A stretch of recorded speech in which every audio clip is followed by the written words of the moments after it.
Bonjour à tous, en lien avec le hors-série de Ciel et Espace sur l'astrophotographie qui sort en kiosque le 14 avril 2022, je vais vous parler du logiciel VirtualDub pour vous montrer comment il fonctionne. VirtualDub, c'est un logiciel utilisé pour faire des time-lapse, c'est-à-dire des vidéos qui montrent le mouvement du ciel en accéléré.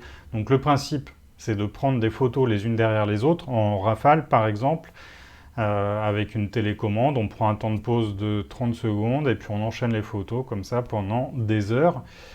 Et derrière, on va pouvoir utiliser chacune de ces images comme la trame d'une vidéo. Et donc, il faut un logiciel pour les assembler, évidemment. Il existe plusieurs solutions, mais celle qui est le plus utilisée quand même, c'est le logiciel VirtualDub. Déjà, il est gratuit, il est open source. Donc, il faut noter quand même qu'il en existe plusieurs versions.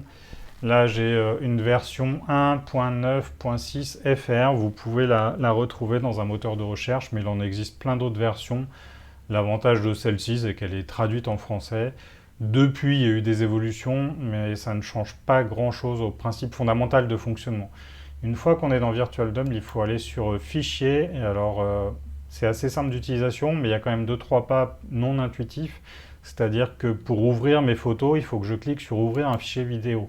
C'est pas très intuitif. Donc je vais dans le bon répertoire. J'ai rangé mes images astucieusement dans hors-série photo, timelapse, tout est bien rangé.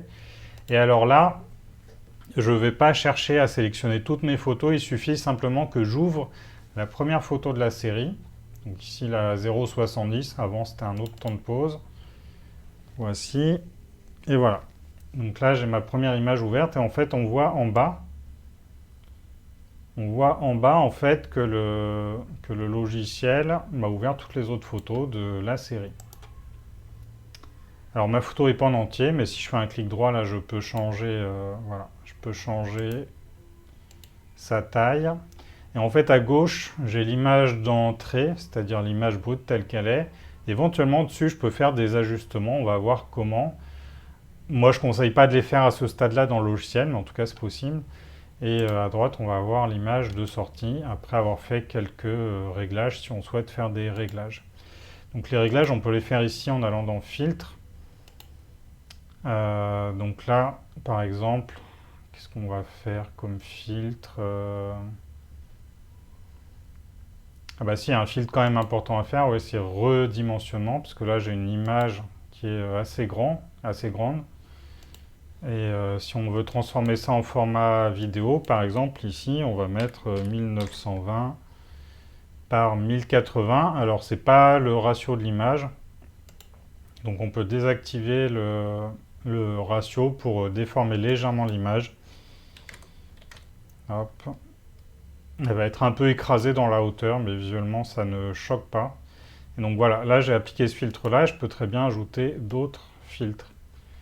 On peut faire tout un tas de choses, et puis on peut même en ajouter en fait des filtres, il doit y en avoir d'autres dans d'autres versions, etc. C'est vraiment, tout ça est complètement ouvert. Voilà, là on voit, par exemple, je peux augmenter la luminosité, je peux changer le contraste, je peux prévisualiser ce que ça fait. Voilà, on voit, c'est moche là, donc encore une fois, c'est pas le meilleur endroit pour toucher à ces paramètres. Hop, je fais un petit ajustement pour le principe, pour montrer qu'on peut le faire, mais vraiment, c'est pas l'essentiel de ce logiciel.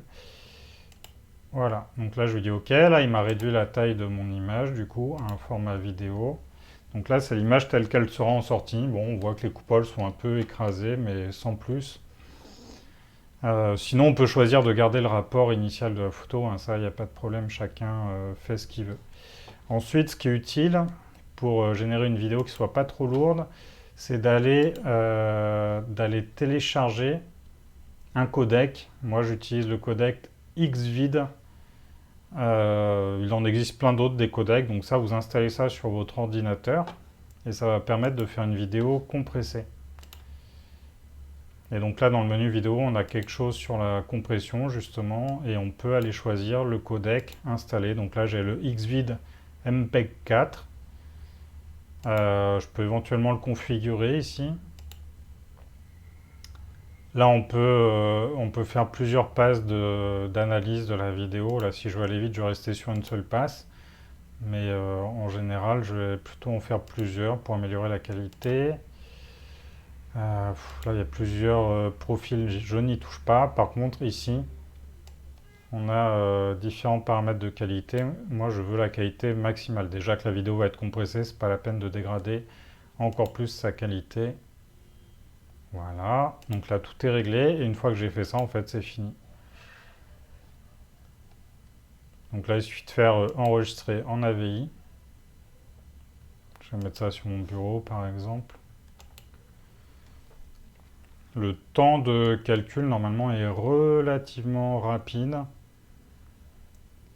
Là, j'ai tout de même 200 images à traiter, donc ça fait quand même pas mal de travail. Le logiciel là, donne une estimation du temps de calcul nécessaire. Donc là, on voit 3 minutes et quelques, mais j'ai l'impression qu'il va aller un peu plus vite que ça quand même. Il affiche le temps écoulé.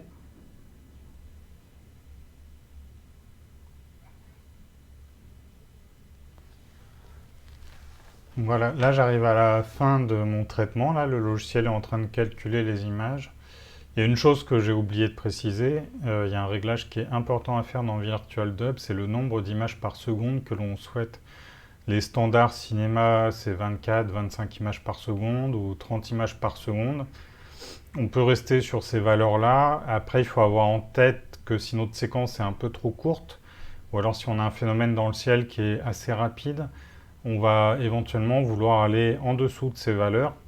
Donc il ne faut pas hésiter, on peut descendre. Si on descend jusqu'à 15 images par seconde, on garde quelque chose de relativement fluide. Là, ça y est, le traitement est terminé. Et inversement, si on a une séquence qui est trop longue, par exemple notre timelapse, on veut montrer quelque chose, mais le rendu final va faire une minute par exemple. Si on est une minute sur le même plan, c'est un peu long. Et bon, on peut monter, pourquoi pas, à 60 images par seconde et pourquoi pas plus.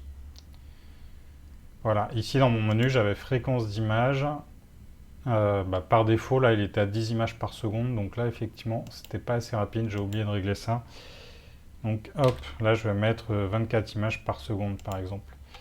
Donc il faut penser à faire ce réglage que j'ai oublié.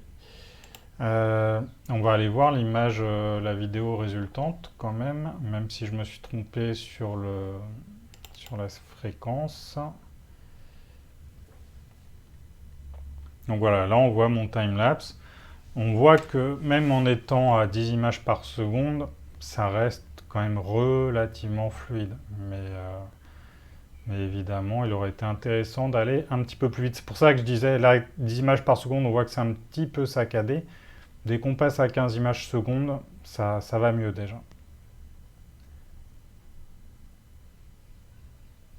Donc là, on voit qu'il se passe plein de choses hein, sur ce laps de temps. On doit avoir un peu plus d'une heure. Ici, on voit les avions qui passent, les étoiles filantes, la lune qui se couche, le crépuscule qui tombe, la Voie lactée qui arrive. C'est vraiment tout l'intérêt du timelapse, hein, c'est vraiment montrer le ciel en mouvement, tout ce qui se passe dans le ciel, dans une nuit. C'est vraiment, vraiment intéressant. Et donc ça, c'est simplement une séquence. Moi, ce que je recommande, évidemment, c'est de ne pas en rester là. On peut ajouter de la musique, déjà, sur cette séquence. Ça, c'est possible. Là, dans VirtualDub, là, on peut choisir un fichier audio. Donc là, on peut rajouter du son. Après, ce que je recommande, c'est plutôt de faire du montage dans un logiciel dédié au montage vidéo, en prenant cette séquence-là et pourquoi pas en rajoutant d'autres. Alors, il faut savoir quand même qu'on peut sommairement, dans VirtualDub, faire du montage vidéo. C'est-à-dire que ici, je peux ouvrir, j'ai fait mon fichier vidéo là, je peux aller le chercher sur le bureau. Hop, voilà, il est ici.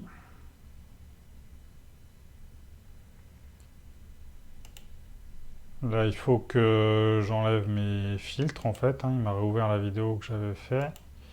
Là, la vidéo elle est bien formatée donc il n'y a pas de problème. Et en fait, je peux ici ajouter un segment AVI. Donc je pourrais très bien aller ajouter ajouter une autre séquence vidéo. Là, il a ajouté la même en fait. Il va me répéter la même. Mais voilà, là, je peux faire deux séquences les unes derrière les autres, par exemple.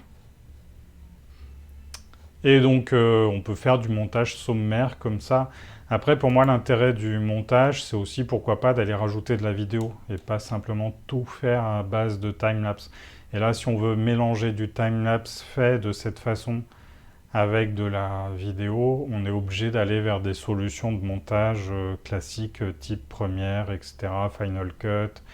Et puis il existe aussi des programmes libres de montage que je ne connais pas bien. Moi je fais plutôt mes montages avec Adobe Premiere, mais voilà, il y a plein de solutions. Bah voilà, j'en ai fini avec ce tuto. Vous voyez, c'est assez simple, hein, vraiment pas compliqué. En tout cas, n'hésitez pas à laisser un like, un commentaire si vous avez des questions. Même si vous n'en avez pas, vous pouvez toujours laisser un commentaire, ça plaît toujours à YouTube. Et puis bah, n'hésitez pas à vous abonner à la chaîne de Ciel et Espace et à aller voir le hors-série de Ciel et Espace. Donc, j'ai dit, il est en kiosque le 14 avril 2022, il va y rester 2 mois. Et puis, au-delà de cette date-là, le hors-série est toujours consultable. En fait, il suffit d'aller sur le site de Ciel et Espace.